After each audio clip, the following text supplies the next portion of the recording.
교회의 역사를 한번 좀 반추해 본다면 1519년에 17년에 종교개혁이 있었지 않습니까? 마틴 루터에 의해서 종교개혁의 기치가 올려졌고 개혁이 이루어졌습니다.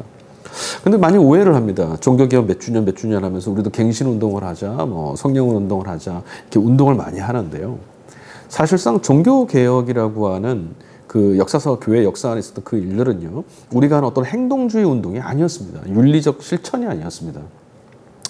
95개조 반박문을 비텐베르그 성당에 루터가 내걸었던 그 일, 그것은 무엇이었습니까?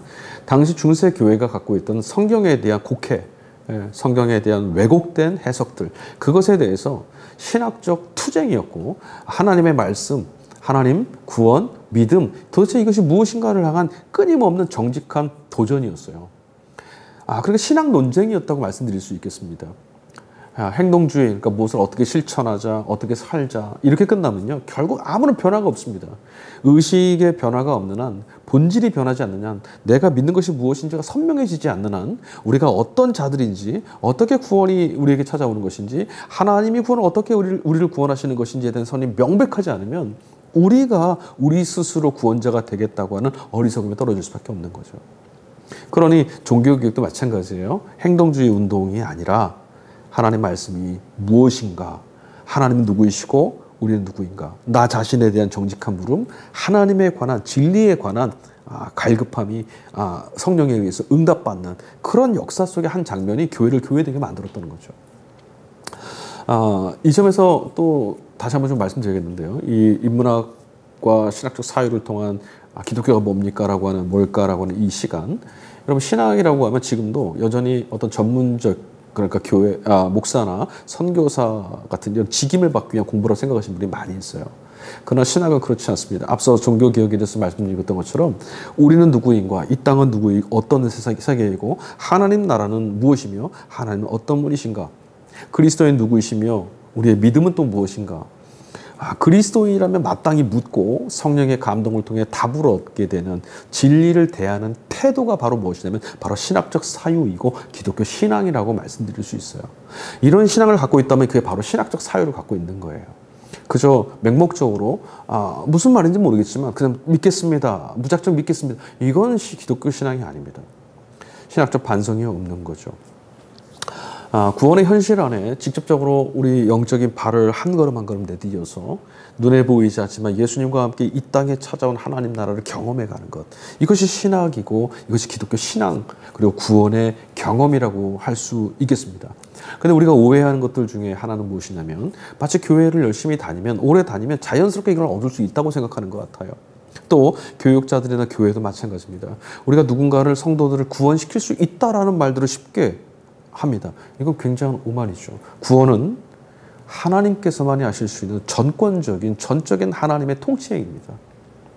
우리는 그저 하나님이 각 사람을 부르신, 우리를 찾아오신 구원의 그 사건까지, 경험한 그 길까지 함께 걸어갈 수 있을 뿐이에요. 소개하고 안내하고 동행해주고 지지하는 것이 우리가 할 수 있는 모든 것이죠. 결국은 성도 개개인이 하나님 사건, 하나님 나라, 구원 사건을 경험하는 것밖에 답이 없어요. 지식과 정보로 하는 것이 아니라 하나님 살아계십니다라고 하는 정보가 아니라 참으로 하나님이 내 삶에 살아계십니다라고 하는 경험 말하는 거죠. 이 일들은 전적으로 성령께 맡겨둘 수밖에 없습니다. 만약에 우리가 나는 믿음이 없어 절망한다면, 조급해한다면 어떤 일이 벌어질까요? 뭔가를 더 해서 믿음을 좀 채워야겠다는 생각이 들 거예요. 빨리 믿음을 좀 얻어야겠다라고 하는 이 강박이 사로잡힐 수 있어요. 교회가 어떻게 하면 성도들을 좀 잘 양육할까, 어떻게 교회를 부흥시킬까 하면 결국 우리가 또 무엇을 해야만 하고 무엇을 이루어야 한다는 곳에 내몰리게 됩니다. 자기 업적, 자기의, 자기 성과를 통해서 구원을 얻고자 하는 것이죠. 여기에는 하나님은 구원이 아니세요. 교회가 또 우리 개개인들이 집착을 내려놓을 수 있으려면 하나님이 구원이십니다라고 이 본질에 우리의 모든 걸 걸어야 돼요. 자, 이제 구원 이야기에 대해서 본질적인 걸 좀 얘기를 하고 마쳐야겠어요. 네, 기독교 신앙 안에서 구원에 대한 계층, 다양한 계층을 이야기합니다. 칭의, 중생, 거듭남, 그리고 성화에 이르기까지 말씀을 나눠요. 우리가 과정을 이렇게 구원의 과정이라고 해서 소개는 하지만 이것이 순차적으로 일어나는 것도 아니고요. 이걸 명백하게 구분할 수 있는 것도 아닙니다. 그러나 우리가 구분상, 내용상 분류는 할 수 있어요. 자, 구원의 첫 문이라고 하는 웨슬리 목사는 이 구원의 현관문과도 같다, 문을 여는 것과도 같다고 했는데 칭의라고 하는 구원이 있어요. 여러분, 칭의가 뭘까요? 바울 사도는 서신서 말씀 속에 끊임없이 칭의를 언급합니다. 믿음으로써 의로움을 얻나니 라고 하는 말씀이죠. 이신칭의, 이신득의라고 하는데요. 자, 칭이라는 건 의롭다고 인정받는 겁니다. 칭자가 칭할 칭자잖아요. 의롭다고 인정을 해주는 거예요. 자, 그러면 우리가 이 칭의 구원을 얻게 되면 우리 자신은 의로워질까요? 여러분 어떻게 생각하십니까? 말 그대로 실제로 의로움을 이루는 것은 아닙니다. 법정적인 용어예요. 하나님께서 우리를 의롭지 않은 우리를, 하나님과 죄인 되어서 원수 되었던 우리를 의롭다고 인정해 주시고 용납해 주시는 거예요. 그러니 생각해 보십시오. 하나님이 용납해 주시는 전적인 하나님의 그 용납 사건이니까, 은혜 사건이니까 우리 자격, 우리 조건, 이건 아무런 고려 대상이 아닙니다. 하나님이 받아주셨기 때문에 가능한 거잖아요. 여러분 생각해 보십시오. 우리가 하나님 앞에서 어떤 이들은 오늘 그 생명을 이제 다 하나님께 돌려드려야 되는 사람도 있었는데 우리는 오늘 살고 있습니다. 나는 마땅히 그들과 달리 생명을 얻을 만해, 하나님께로부터 생명을 받을 만한 자격이 있어라고 말할 사람이 있어요? 아무도 없습니다. 생명은 하나님이 전적인 은혜로 베풀어 주셨어요. 이것이죠. 하나님 우리를 다 용납해 주셨다. 이런 용납하시는 하나님이 계심으로 여러분 우리가 어떤 결핍, 곤고한 상황, 정말 어렵고 힘든 상황에 떨어지더라도 다 괜찮은 겁니다. 왜냐하면 하나님이 그런 상황과 관계없이, 그런 어떤 형편과 관계없이, 그런 우리들의 모습과 관계없이 용납해 주시고 인정해 주시기 때문인 거죠. 부족하고 결핍되지 않았다라고 하는 최종적 판정, 하나님이 우리를 그렇게 받아주시는 것, 그런 하나님의 위로와 하나님 평안이 있으므로 우린 참된 구원을 얻게 되는 거죠. 하나님이 계심으로. 그렇지 않으면 우리가 뭔가를 통해서 하나님께 인정받아야만 한다는 것들을 충족해야 되면요, 우리가 하나님께 인정받을 만한, 칭찬받을 만한 자격을 얻어야 되고 그런 일을 해야 된다 그러면요, 결국은 우리는 다시금 공고해지고 차별, 비교에 넘어려서 자기 비하, 정죄로 떨어집니다. 생각해 보십시오. 우리가 아무리 잘하고 거룩해 보여도 나보다 더 거룩한 누구 때문에 나는 거룩하지 않은 자가 돼요. 하나님이 나를 더 나와 그 사이에 그 열심을 통해서 차별하신다면 우린 서러움 당하는 자가 되고 마는 거죠. 하나님은 차별하지 않으십니다. 자, 예수님을 우리가 믿어도 아무리 믿고 변화되어도 결국은요, 우리로서는 의롭지 않습니다. 우리는 의로워질 수 없어요. 실제적인 의를 이룰 수가 없습니다. 사람은 의로워질 수 없는 겁니다. 그래서 바울 사도는 자기 자신을 죄인 중에 괴수라고 말했고, 사망의 몸에 갇혀 있는 곤고하다라고 자기 자신을 통탄했었습니다. 여러분 아마 하나님 말씀대로 살아보겠노라고, 예수님의 제자답게 하나님 백성답게 살아보겠노라고 정말 정직하고 신실하게 응답해 보신 분이라면 바울의 이 고백, 그리고 제가 드리는 말씀을 10분 공감하실 겁니다. 우리 안에는 선을 이룰 능력이 없습니다. 의로움은 우리가 교양을 얻거나 거룩하고 성실한 모습으로 신앙생활하는 것, 거짓말하지 않고 죄를 짓지 않고 사람들 앞에서 그럴듯하게 보이는 것, 그것으로 얻을 수 있는 것이 아닙니다. 겉으로는 아무리 그렇게 보인다 하더라도 우리 내면 안에는 그렇게 선을 이루는 능력이 흐르지 않아요. 그런 것들을, 내가 할 수 없는 것들을 이뤄내려고 하면요, 결국 가식에 떨어질 수밖에 없습니다. 다른 사람들 볼 때는 아무리 좋은 성도, 그럴듯한 사람으로 보여도 우리 자신은 알고 있어요. 내 안에 그런 능력이 없다라는 것. 어저께까지는 정말 은혜 충만해 있어도 오늘 불안과 염려에 떨어질 수 있고, 오늘 이런 상황에 놓여 있지만 내일 다시 회복될 수도 있어요.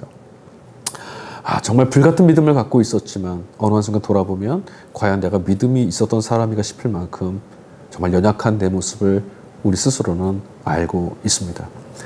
결국 우리가 의로워진다라는 것, 용납받는다라는 것, 이것은 전적으로 우리 안에 있는 능력, 우리 안에 인정, 우리가 바라봤던 어떤 것들이 기준이 되는 것이 아니라 하나님의 전적인 자비하심과 은혜에 달려있는 거죠. 그래서 두렵고 떨리는 마음이 있는 거예요.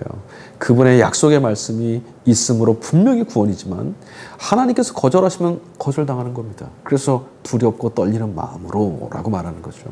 하나님께만 달려 있습니다 라는 말 뜻이에요. 바울 사도는 죄가 우리를 지배하고 있기 때문에, 죽음이 우리를 지배하고 있기 때문에 우리 스스로는 결코 의를 이룰 수 없다, 의로워질 수 없다라고 말합니다. 로마서, 갈라디아서 늘 그 얘기예요. 여러분, 만약에 100% 율법을 다 실행하고 지킬 수 있는 자가 있다면 그런 의로움을 얻을 수 있습니다. 그건 분명합니다. 그러나 문제는 사람은 그럴 수 없다는 거예요.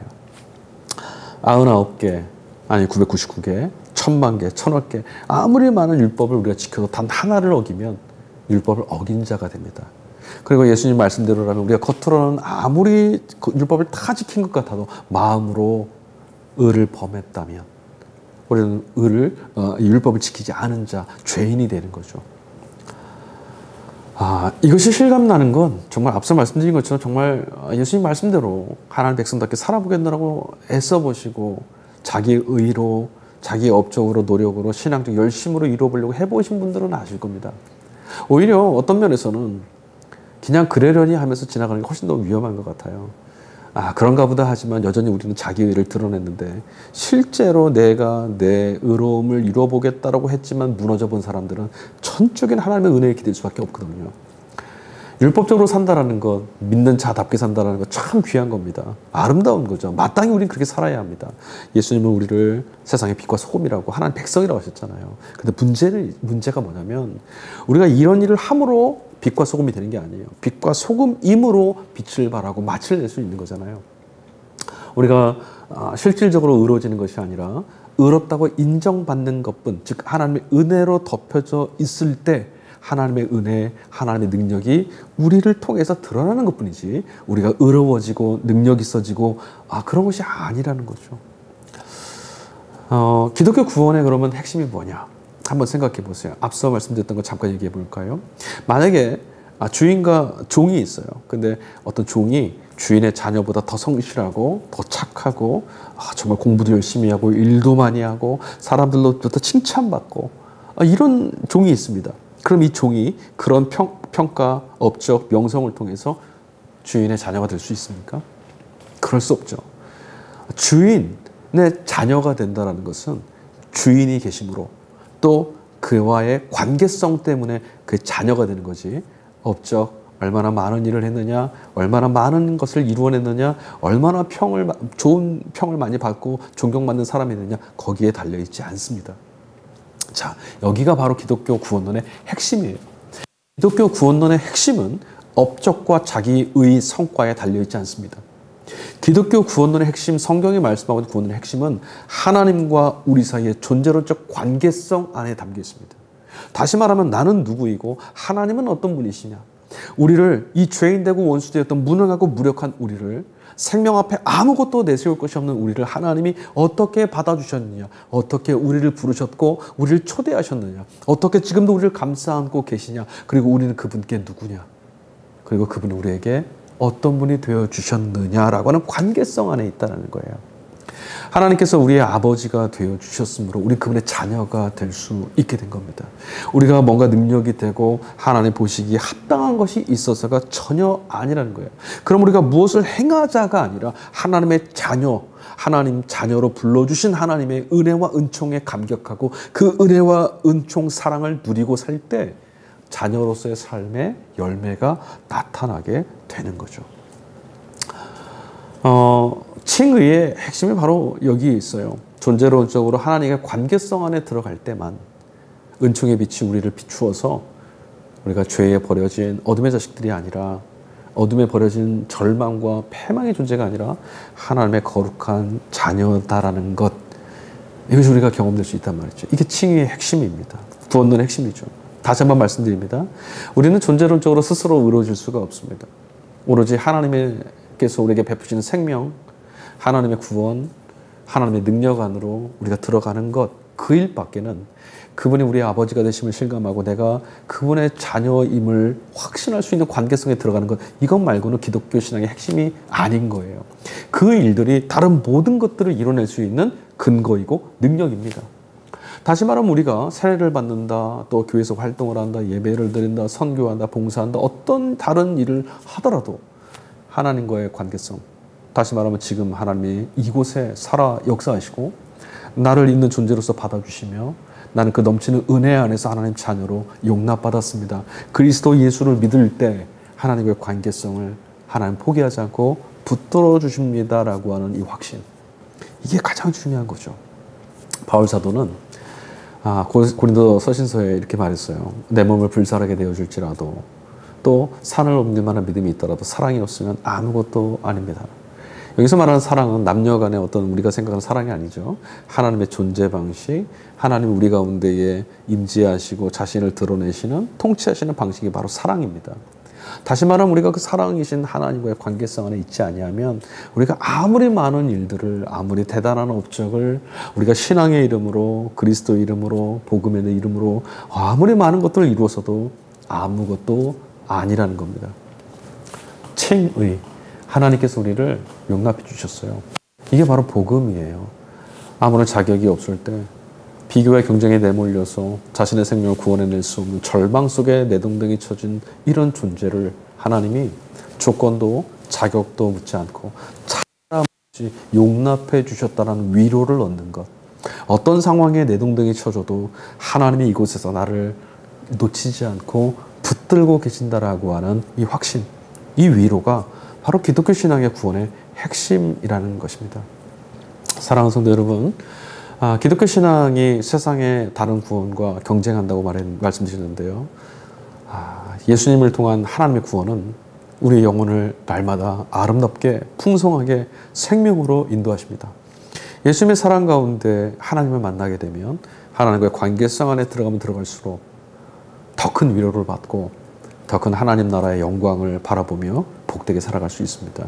복음의 핵심은 무언가를 해서 자격을 얻는 것이 아니라 칭찬받게 될 때가 아니라요. 아무것도 할 수 없음에도 불구하고 그런 것에서 내몰려 있는 그런 존재임에도 불구하고 하늘로부터 위로를 받는 겁니다. 예수 그리스도가 바로 그 하나님 나라, 하나님을 우리에게 가져다 주셨습니다. 우리 다음 시간에 다시 뵙도록 하겠습니다. 한 주간 또 다음 시간까지 기독교 신앙이 말하는 예수 그리스도를 통해서 드러난 이 하나님의 구원의 의미 깊이 묵상하시고 구원의 기쁨 누리실 수 있기를 간절히 소망합니다. 다음 시간에 다시 뵙겠습니다.